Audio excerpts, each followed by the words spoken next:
Hello, everyone, and welcome to another episode of the Omnia Performance podcast with myself, Fergus Crawley. And myself, Jonny Payne. Johnny Payne. And special guest, our nutrition lead, Tom McClure. We didn't give you much of a brief on that. Thank you for saying your name. That could have been an awkward pause. Anyway, what would be even more of an awkward pause is if you leave us hanging by not hitting subscribe or follow on whatever platform you're listening on. You don't check us out on YouTube, and you don't check out the website down below where you can assess all of the hybrid training and general training offerings available on the website so that you can level up what you're doing. If you're looking to level up your nutrition, this conversation is going to be a part of that, and you can book a consultation in with Tom via the show notes down below as well. Whilst you're there, if you want to rate and review the show 5 stars too, that would be much appreciated. And share it with a friend if you're feeling generous. That would also be pretty cool. What also is pretty cool is not bonking in ultras.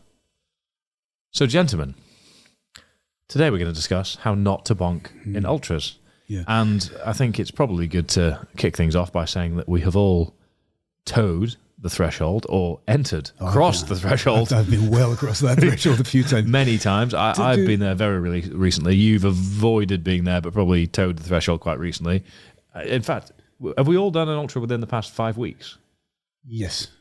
Well, how long ago was yours, Tom? Same weekend as mine. Easter weekend, yeah. Of course it was, yeah. The culmination of the wintering, yeah. Yes, then. Yes, we have. So we're all pretty fresh off the... Who bonked? Who in the room bonked on their ultra? I bonked. You came close, actually, didn't my blood sugar was kind of like a snake. You were moving considerably longer than both of us two, though. But it was ran for 3 days, Tom.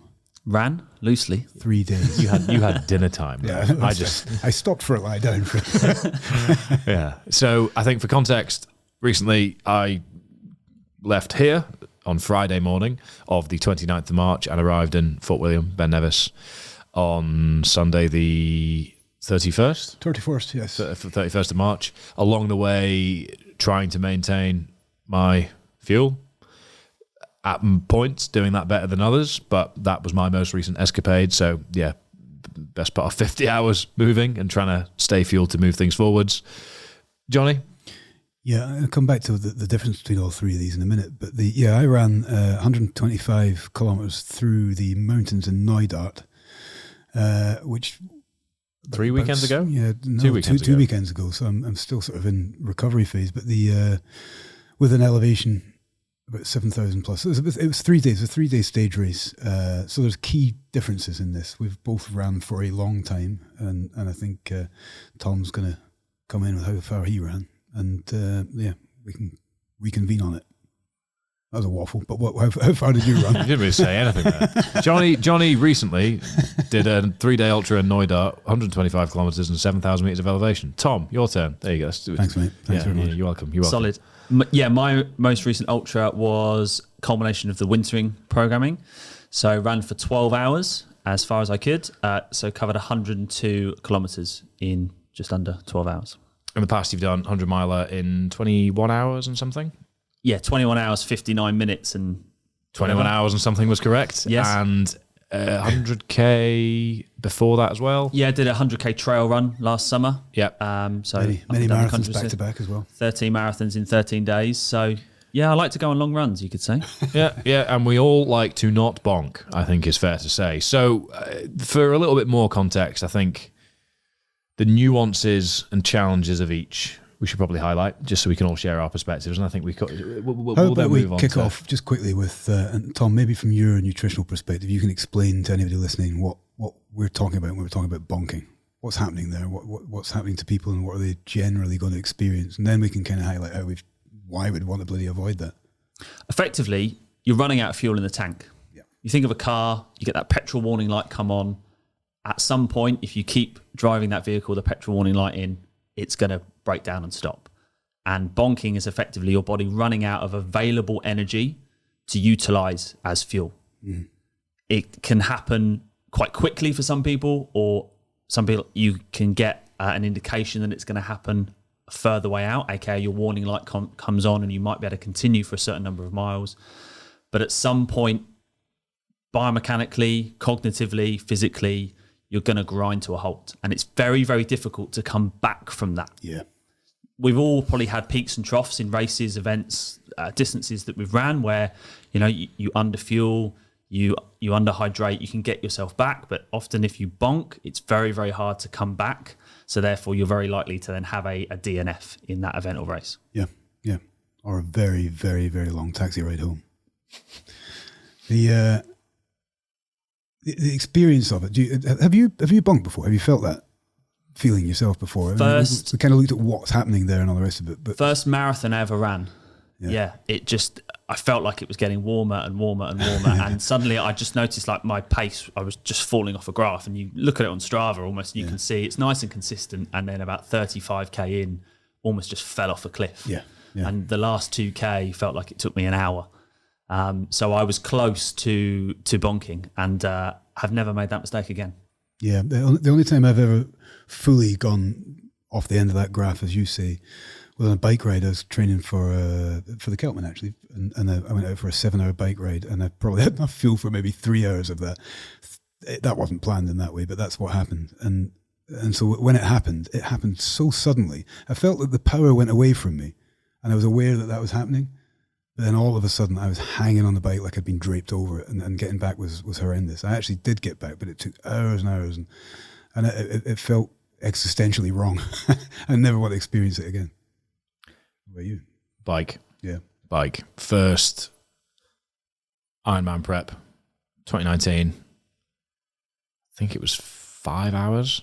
Oh, I remember you telling me. Yeah. Because we discussed that same anecdote of mine at the time. The irony was as well that I was traveling to and from parents' house in the northwest and Erin's house in Scotland, in Edinburgh. So I had some kit there and some kit here. So it meant that I kind of only really had winter training kit for this ride that was in early April, I'd say it was.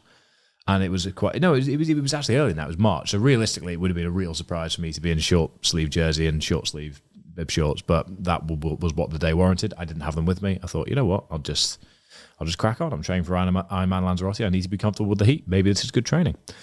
And everything felt pretty solid. It was sort of going to be my longest bike ride ever. And then with about 10K to go, exactly as you described, I felt like I was a duvet on a clothes horse over my bike. It's horrible, isn't it? And no matter what you do, you can't find that human form again. No, it was really, really bad. And I think I got to like 8K from home, and I genuinely considered getting a taxi. It was just, churning through tar and barely moving. I was like, what is this? And I kind of knew what it was deep down, but I was confused as to how it had happened, because based on the food I'd had before and the food I'd had along the way, I was kind of like, well, surely this adds up. But I hadn't planned it out strategically. I'd kind of just thought, that'll probably do. Yeah. And then it didn't. It did not do. That's essentially what happened to me. Yeah. So it did not do, and I got done. And with about 4K to go, which is a walkable distance, I just stopped for ages and sort of lay on the side of the road thinking, do I just find another way home? I can't get on a bus with a bike. You actually aren't allowed on buses with bikes, and just suffered through. And then it was, the feeling in my legs. I could barely walk afterwards because I was just so crampy and so depleted. Yeah, it's horrible. We went for a pizza in the park, and I couldn't really sit down because I couldn't get my legs steady without the blood flow just cutting off. I felt really exhausted, so I kind of just lay there and then sat up every once in a while to have a slice of pizza on the nice Saturday afternoon with Erin. I'm sure she was thrilled about this, but that sent a fairly clear message: do not let this happen again. Yeah. And it has since happened again. I guess the more common people talk about when they do their first marathon, people talk about it in mystic terms as like, what's going to happen at mile 20 though? And the reason people are getting to mile 20 and hitting this imaginary wall, like something magical about mile 20, isn't the case.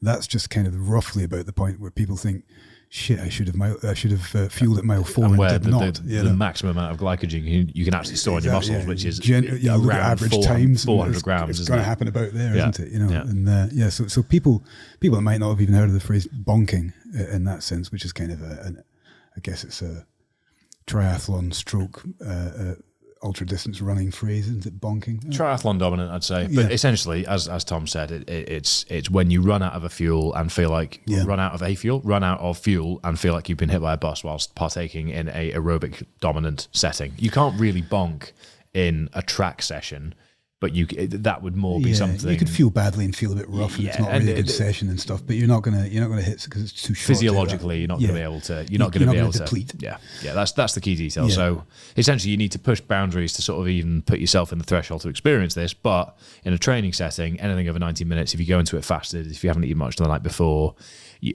I mean, I've felt like I've bonked on Zwift sessions over 90 minutes before, and that's just down to eating around it. Whether that was physiological or whether it was nutrition related, I don't really know. I felt like shit on a turbo trainer. I'm sure a lot of people listening have been in that position before. Yeah. I know you were in that position yesterday. Yeah, that's just getting on it. Yeah, no, that's what I mean. It's hard to distinguish. You make up lots of lies in your head about what's happening. Oh, I think my gears are broke. I should probably just stop doing this. Oh, Zwift won't connect. Well, I'll leave it till next week. Yeah. But I think for staying on track with the discussion, context around 3 Ultras, big challenge for me was essentially the sustainability of getting around 60 to 75 grams of carbs every hour, along with fluids, along with electrolytes, without any sort of scheduled meal times, without any stop gaps where I could sort of spread out my food consumption, almost fill the tank, so to speak. I was I saw the warning light come on after about 6 to 8 hours, and then I kind of had to keep bumping it up just so the warning light disappeared, and then really towing the line. Definitely periods where my palate and attitude towards it slipped, and I let my blood sugar and just general fuel reserves dip below where they should be, which led to a decline in performance and mental performance. And then when I had a sandwich at the next stop, I felt replenished. Like, oh, wow, this human interaction sandwich has made me feel great. No, you needed carbohydrates, and that's kind of essentially where I found myself. Yeah. So that's the big challenge there, is it was such a long period of time without. Yeah, and I guess that, when I said earlier on about how all three of us are describing doing ultramarathon distances. Actually, the circumstances of all three are different, aren't they? So yours was a single stage, and therefore you're going to get to different psychological points than perhaps me doing. Maybe going for 3 days and the gradient being different and the terrain being different. What I did get that you didn't get was a stopgap in the middle where I could, even if overall over the course of that 3 days, there's no way you can take in the amount, the same amount of, you can't create a maintenance balance there. You're going to be in a deficit. But I allowed time for those carbs in the evening to get into the system, and the next day I kind of start from a fresh point, which you didn't get. That said, there's still a wild amount of opportunity within 12 hours of constant movement to miss that mark and get that wrong. Your situation, and Tom, I think you can elucidate on this really quite well. We were able to see from a coaching perspective, you came in and you described certain ways of feeling, and at the time you were running with Jamie, and I was able to say to Jamie, listen, how much has he been taking on? And he had a kind of a rough idea, and we were going to say, okay, so we'll set down from here, we'll feed him first, and we'll set down from here some really kind of strict protocols for the next X amount of miles so that we kind of recreate a kind of a habitual format there so that Fergus can get the fuel back in. What recommendations would you make, Tom, in terms of how to manage that kind of consistent drip feeding of food? Because it's probably everybody would expect if you just jam a big loaf of bread in at the beginning of the race, that's going to cause you problems. So you can't front load this really over that kind of time span. So where would you go with it if you're talking to somebody who maybe is thinking, oh, I'm about to embark on this. How do I avoid what these guys are describing? Because a duvet over a clothes horse is not something I want to be. That's an interesting point you make there about, where do you start with this? And before we even look at your race day strategy, a big opportunity that I see people miss out on is they start thinking about this too close to the event. Mm. Hopefully you've got a good training program, wink, wink, nudge, nudge, for an ultramarathon. Show notes. Most people aren't going to sign up for an ultramarathon unless they're crazy, maybe like some of the athletes that we work with. But you're going to give yourself some sort of training period. Yeah. 8 weeks, 12 weeks, 16 weeks. In my mind, that is then a 16 weeks of opportunity to practice, replicate, and refine what works for you. How I see kind of intra-workout nutrition is it should be very low in your cognitive requirement. Where I see people often go wrong is that they've got so many different methods and products, and I like to have this much bananas and dried fruit and sandwiches and gels and bars, and they lay it all out on the table. And I'm like, when you're 9 hours into this, how are you going to calculate what you need per hour? The more variables you've got, the harder it is to make the right number of choices, to get the right number of grams of carbs per hour, And doing that when you're tired, it's just not going to happen. Yep. So you need to try and simplify it as much as you can. Simplify is not a throwaway word, but I think you've got 16 weeks to really dial this in so that actually when you turn up on the day, you haven't got to worry and stress about it too much. Hopefully you've got a base in terms of products that you want to use, and they're going to give you maybe 70-80% of your nutrition to get you through the event. And then I think then you can supplement with the chicken sandwich, the pretzel, the hot noodle soup at drop point 4, whatever it is that kind of gives you a little bit of a morale boost, something a bit different, a palate cleanse. We've all had the 3 a.m. hot coffee on the 24-hour runs and things that kind of get us through to that next aid station. But for me, it's identifying, first and foremost, the length of time you want to be moving for. Most people are going to need 80, 90 grams of carbohydrates per hour as a minimum. There's research that shows the body can consume more, but everybody has a slightly different preference in terms of gut and how they're going to take that on board. So once you've worked out how many grams of carbohydrates you need per hour, potentially how much fluid you're going to need, and then if you are a salty sweater or you're going 5, 6, 7, 10 hours or longer, you're going to want to think about sodium intake. Once you've got those kind of 3 cups laid out, you then need to think about, how do I keep them full? What am I going to use? How am I going to implement it? And then, like I say, kind of start to just top up as and when. But don't leave it too late. That's the big thing I see people get wrong in terms of how not to bonk. Practice it, replicate it. Don't wait 2 weeks out. You've got 16 weeks potentially to. Every Saturday you've got a long run. Every Sunday, whatever. Yeah, you're going to be practicing everything. What's really good about what you're saying there as well, or something to pick up on, is that around the tables, there's 3 of us here that, as we say, we've just done these kind of things. Is our nutrition isn't going to look the same, but ultimately the kind of mathematics behind it and that reverse engineering, that kind of process driven, breaking it down into segments and all the rest of it will be more or less the same if we're doing it right. So whilst I like carbohydrates in my water, quite a lot of them, that's kind of a foundational piece, and then the things that I'm going to eat really don't follow much of a variance. There's a pattern to it. Whereas Fergus and I, who could be doing the same thing and have done in the past, what's in his pack looks very different. And so it's very important to point out that the practice is absolutely necessary, because it needs to be right come to for those you. Conclusions because of the practice. Yeah, that's right. Yeah, it needs to be right for you. You refine over time, don't you? You can do all that. X amount, 90 grams is what I go with for myself of carbs per hour.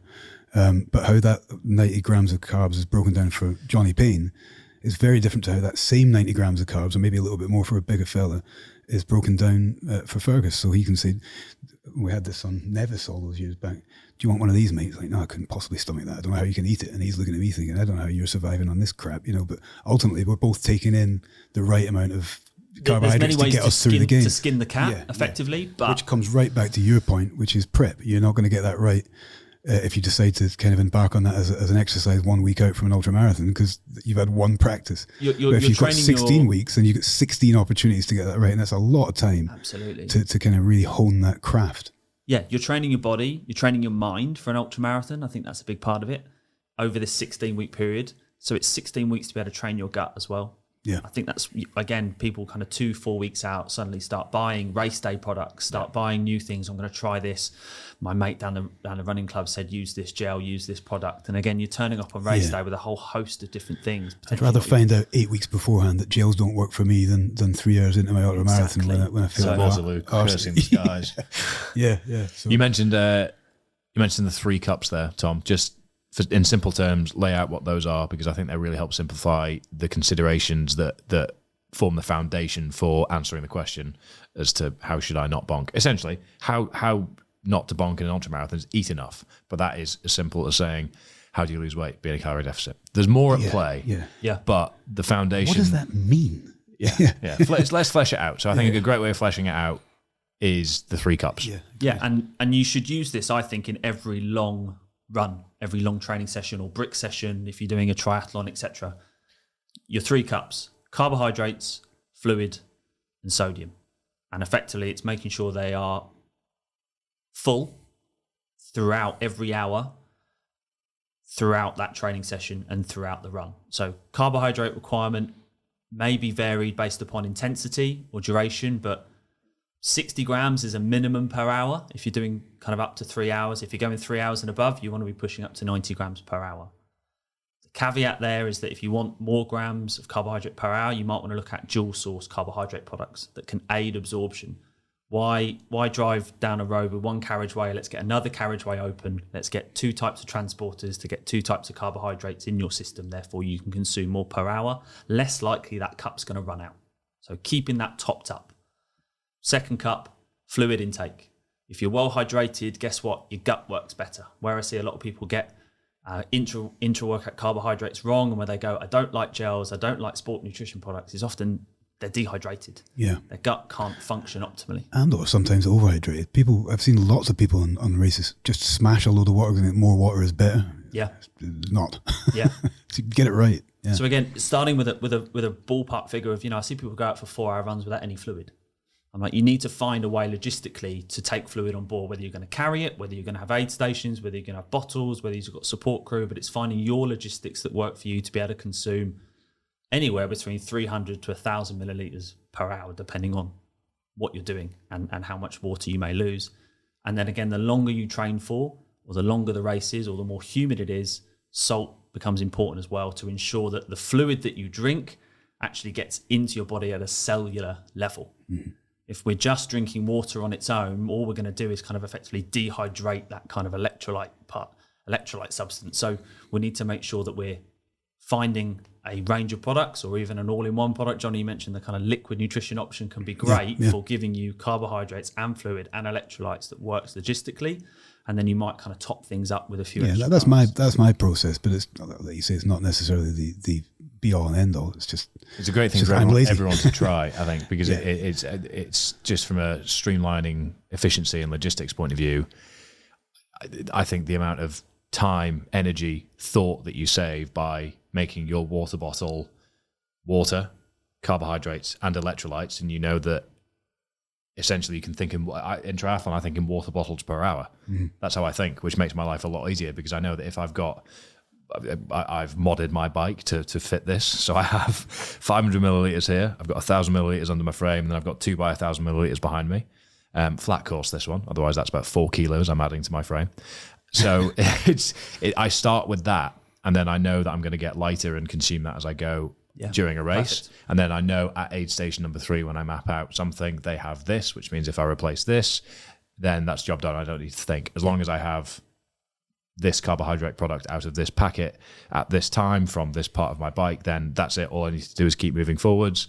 But on runs, if you've got a trail bag, a bladder, a soft flask, whatever it may be, and that is water, carbohydrates, and electrolytes, you're dealing with 1 consideration rather than potentially 3. If you have a soft flask with water, you then have salt tablets that you need to reach around your back to have, and then you've got to reach into your back to grab some bananas or some squares bars or whatever it may be. That's right, sip of water. Okay, let that settle. Okay, I'm going to get my banana on board. Okay, let that settle. I should probably have some electrolyte tablets. Okay, I'll have that with a sip of water and get that down. And then before you know it, that's you're spreading the amount of time and thought that goes into it, when for most people you just want to get your head down with the task at hand, which is an endurance aerobic activity. Yeah. So I think for everybody should try. The kindest to start with is probably cyclodextrin, and then there's highly branched cyclic dextrin, which is the most expensive, but it's the softest on your stomach. Maltodextrin is the harshest on your stomach, but also the most available and the most concentrated cheapest. In terms of cheapest and most available in terms of volume. So somewhere on that scale, if you can find one that works for you within that foundation of fluids, electrolytes, and carbs in 1 bottle or 1 soft flask, if that doesn't work, that's unfortunate, but you know that, and you can now work with what you've got. But what you can do is also be unfortunate by your own doing and your own choice, by separating all 3 things from the get-go and making your own life more difficult than it needs to be. I think it adds stress where there doesn't need to be stress. Well, that's where I was going with it, because by planning that out, the prep that you described earlier on, by having that preparation time and that practice, you then get to the point where as Fergus has described, he's got a system set up where for the most part, he doesn't really have to think about it. If it's set up and planned and the continuity in actually practicing that is there, then it's easy. For me, it's very similar. If I'm not talking about bikes, more on feet, I'll have roughly 45 grams of carbs per 750 mils of water, which I'll take on per hour. So that's 15 every 20 minutes. So to get my 90, I need another 15 every 20 minutes, and I just do that with little snacks. So I know that working by hour. It's real simple for me because I work by 20 minutes. I work at because on these big long runs, as you'll know, and you'll know, distractions quite. You can drift off. You can get lost in your thoughts, or you can get setting a cue on your watch. That's exactly what I do. Yeah.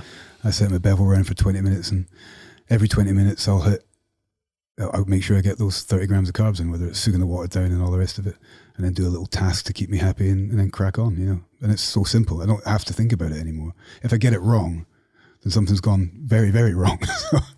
I think an ultramarathon has often been described as an eating and drinking competition on tired legs.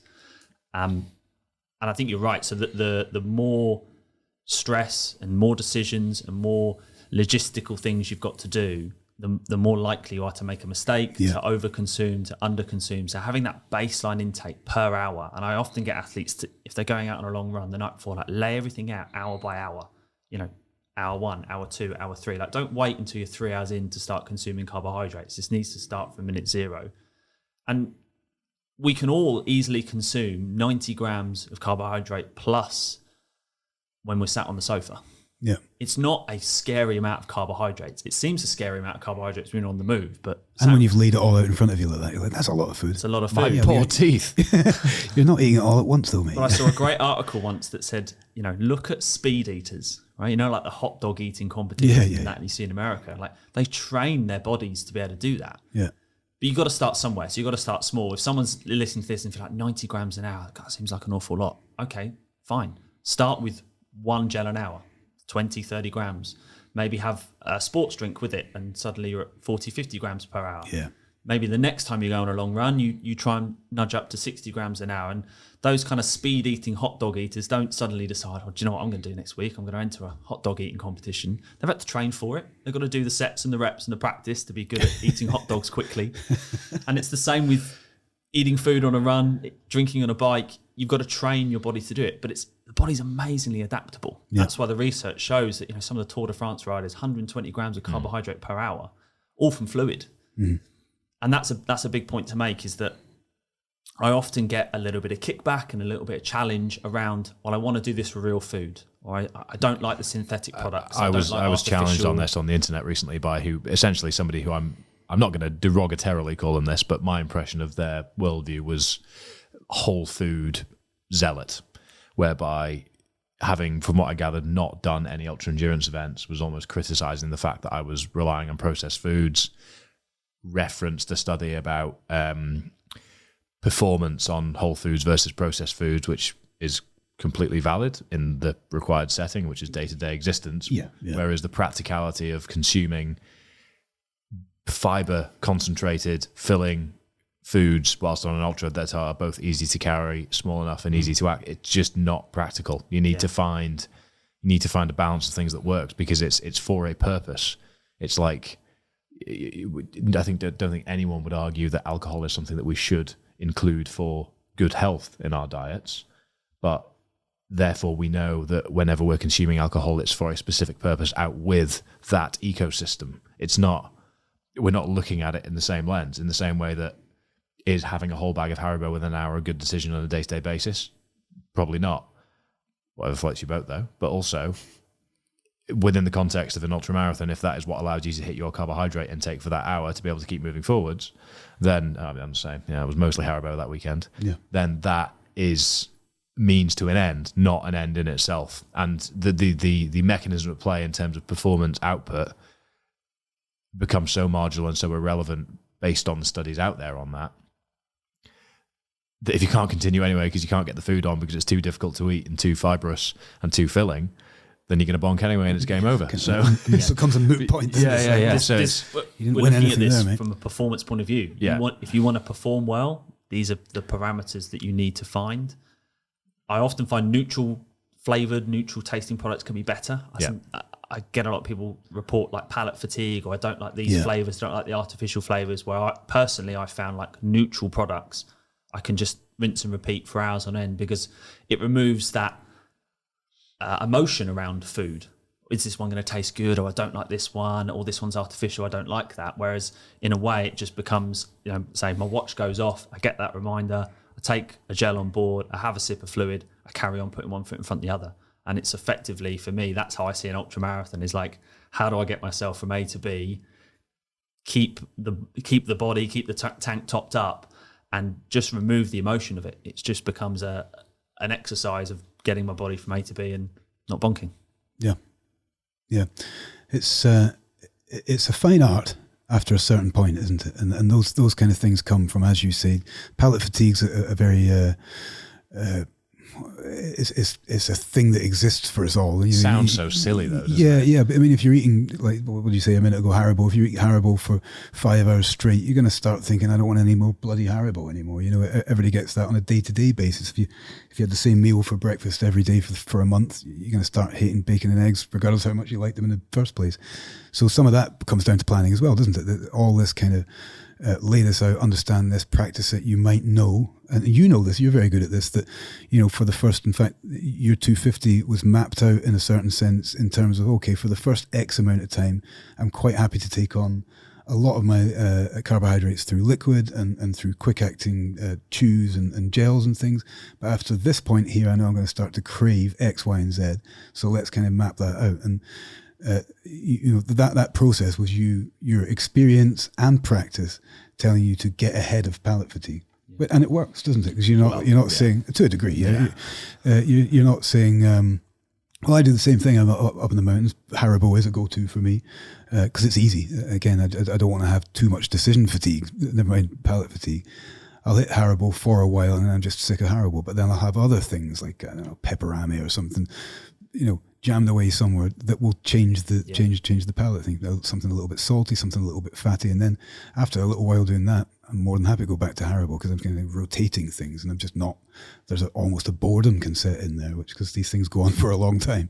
I think the flexibility approach is something to always bear in mind, because I like a strict plan. I like a rigid plan, or I'm going to eat and drink this X times per hour. But I think actually sometimes using a different flavour, a different product, I think you have to have an air of flexibility. And also, as you taught me very well, things go wrong. Yeah, I've had it where I've ripped a chew and it's gone everywhere. I've had a water bladder split on me. It happened to me on the 250. So you've sometimes part of an ultra marathon is adapting on the fly, and that only comes through being in that position and doing it and having a bit of skin in the game and understanding how you recover from those situations. So yes, it's very, very good to have a rigid plan as we're trying to get the point across here, but also being okay with not sticking to that plan. You want a cookie, you want a bagel, you want something different. That's absolutely fine to do so.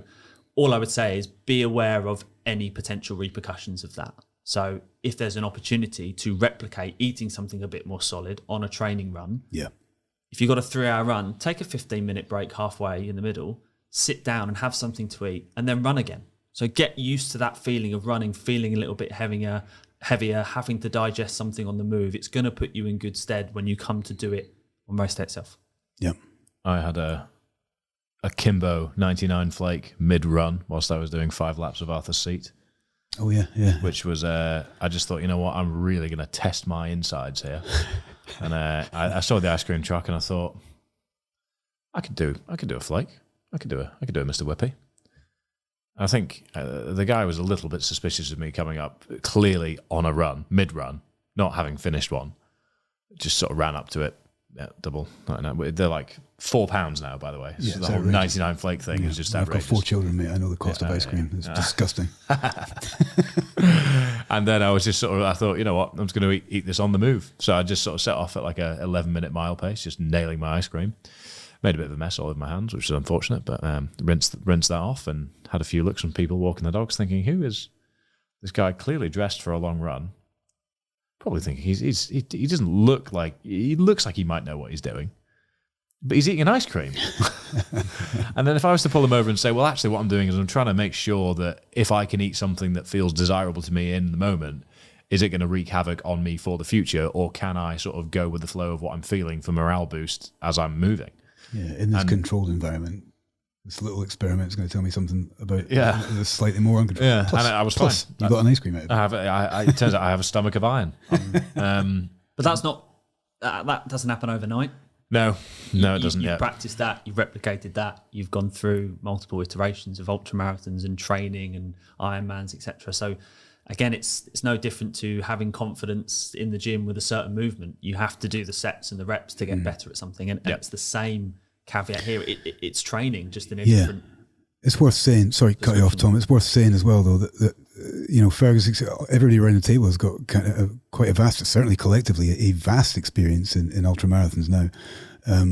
But it doesn't necessarily mean you have to have done a lot of ultramarathons to have that opportunity. The opportunity comes in training, So by the time, as we've said already, really just reiterating, but if you have a 20-week plan that's going to bring you to an ultramarathon date, you don't have to sit and think, well, after that first ultramarathon, I will then have experience of what to do. You've got 20 iterations, perhaps more, of opportunities to try that. So by the time you get there, you've practiced that 20 times. You're way further forward than most people who hadn't thought of that prep. Yeah.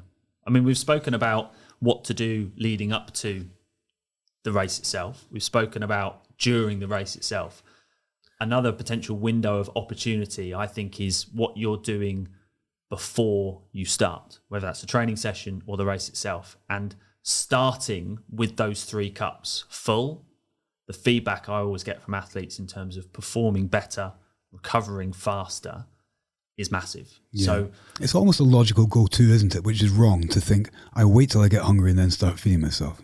yeah. It's way past gone by then, isn't it? And again, it's an opportunity to replicate what you do the day before, the night before, and the morning of will impact that run. Mm. And again, if you can dial that in terms of foods that you like, foods that work well for you, foods that digest easily, that in turn is going to ensure you have a good session. Yeah. Some of that comes into planning as well. And so if you've got a 5 a.m. start for your race date, and that's always, that's what you're looking for, if you can, practice to start, because you might have to practice how it feels to get food on board, getting straight out of bed, etc. So everything should be a replication of the event itself, as much as is humanly possible. If you're a rhythmic individual with your bowel movements as well, that can really throw you. The Keltman's ridiculous. You have to be up at 2 a.m. And then if you're used to going for your first significant toilet stop of the day at 8:30, you're already on the bike. Yeah, And I tell you what, ripping a tri-suit off in a moment of flustered fear is not a nice place to be. It's 8:30. Yeah. It smells of black coffee half a mile away. Oh no! Why though? Yeah. It's a fine art, but it's one that can be practiced, and it's not something that you can be lucky. You can have a high tolerance to things pretty easily. But you can also expose yourself to pretty unfortunate situations by not practicing and training. Know thyself. Know thyself, yes. Yeah.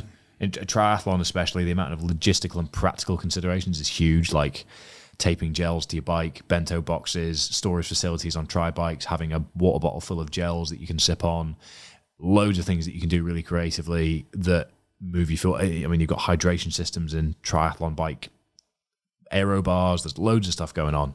And I have weaponized all of them to my benefit in the past. But the last time I did a sort of full distance race pace triathlon was the Outlaw, in sort of a flat setting rather than an extreme one. I mean, that was where I sort of had too much maltodextrin, and that's when my stomach really started to knot, and I struggled on the second half of the run. And I know why that was, but it was just because essentially I took a little bit of a risk on practicality over. I started with everything on my bike that I would need for the whole race, so I didn't actually need to rely on the aid stations at all. But it meant that because the concentration of carbohydrates in the space and volume that was actually on my bike was higher because it was maltodextrin, that caught up with me a little bit in terms of my stomach. So I won't make that mistake again. It means that I'd plan what I'd do there as I'd go onto the race, as I do with all or onto an athletes doing any Ironman distance event. It will tell you what the race partner is for nutrition on the website. It's normally quite well known because they're marketing everywhere for the events. It will tell you what products are available. It will tell you whether they've got flapjacks, half bananas, Morton electrolytes and carbs, Gatorade electrolytes and carbs, and it tells you what is at what aid station. So you can know you can research this you stuff, can know at aid station 4, I am going to take half a banana and a bottle of electrolytes and carbs. I'm going to chuck mine. I'm going to take the banana, I'm going to nail it, I'm going to chop the skin, I'm going to grab the water bottle, I'm going to put it there, back in position, off we go. takes it all away, and it means if you've got a strategy ahead of time, you're good to go. I think ultras are a little bit more, there's a little bit more decision making on your feet as you go, pun intended. And the challenge there is, as you've said, is to simplify things as much as you can. So try and know what's going to be available and make the decision before you arrive what you're wanting, so that it's not a the cheese sandwich there looks good, but then we have the caviar and celery salt quail's eggs over here, and it's an interesting consideration. So you don't. What ultra did you do that? Quail's eggs? Jamie's sitting over there suspiciously because he once got quail's eggs and celery salt as a snack from Waitrose when he was under the age of 18, and I've never let him live it down because he is a heathen for making such a purchase. That is that is about as middle class as playing polo in a blazer. I don't think that's middle class. It's an echelon above. But quail's eggs and celery salt. James, I tried quail's eggs and celery salt earlier. I thought, Jamie, who have you become? I don't even think I know what those things are. I think he's just, he's had so many snacks from Waitrose that he was bored of them all and decided, I'm going to give this a go. Whether it was in an ultra or not, I don't know. But that is where the caviar, quail's eggs and celery salt analogy came from. I thought, how extreme can I go from a cheese sandwich? What's the other end of the spectrum here? And that is where my brain went. But essentially, it means that you want to, as you said, remove decision fatigue as well as palate fatigue, because it's only going to get worse as time goes on. And I think I'm pretty rock solid up to 12 hours in terms of knowing and expecting what's going to happen. It's anyone's game from there, and that's where you want to remove the guesswork and you want to have available to you what you can enjoy and what you can rely on. But you also want your systems to be solid, but you don't want to let your plan be the boss of you, because if you think I'm going to have this at this point and your body rejects it, then you need to find something else. Otherwise, you're going to... What's your plan B, you're C, gonna bonk. D, E, F, all the way to Z almost sometimes, isn't it? Yeah. Yep. And fat and fibre can play an interesting role in this. And this is, again, something that, a bit of a common fault, that people will only carb load once, which is the day before they race. They won't think about potentially replicating, practicing, eating more carbohydrates before a longer session. Fat and fibre will always slow down digestion. So if the day before a long run, ride, brick, etc., if you want to minimise the amount of fat and fibre in your diet, it means that you can consume more carbohydrate more easily. That carbohydrate you consume the day before will then be digested and stored. It's utilised, ready to go. But then it also means when you start to top up those cups during the session that you're doing, there's less friction. Effectively, that's going to move through and digest and potentially have less GI problems. The word that I have to use is potentially. I'm not saying you're going to be guaranteed no GI problems, but if you can minimise the risk by minimising any barriers in your digestive system. So, save the fat and fibre to, either ends of your week, but put your performance nutrition cap on. You need to start those bigger sessions fueled, and that starts the day before. And practice that, replicate that. What foods do I feel good on? Keep a little log, keep a little journal. How did I feel in that session? What intra-workout did I have? What even did I have post-training? And how's my recovery? Because unless you measure it in some way, you're not going to be able to manage it. You're not going to be able to, when you come to do it the following week, go, right, I'm going to use those gels. I'm going to use those chews. I'm going to change the drink mix out for another product because I didn't feel good when I took that. Or I'm going to make sure that actually that chicken and rice dish I had Friday night before my long run on the Saturday felt great when I got up in the morning.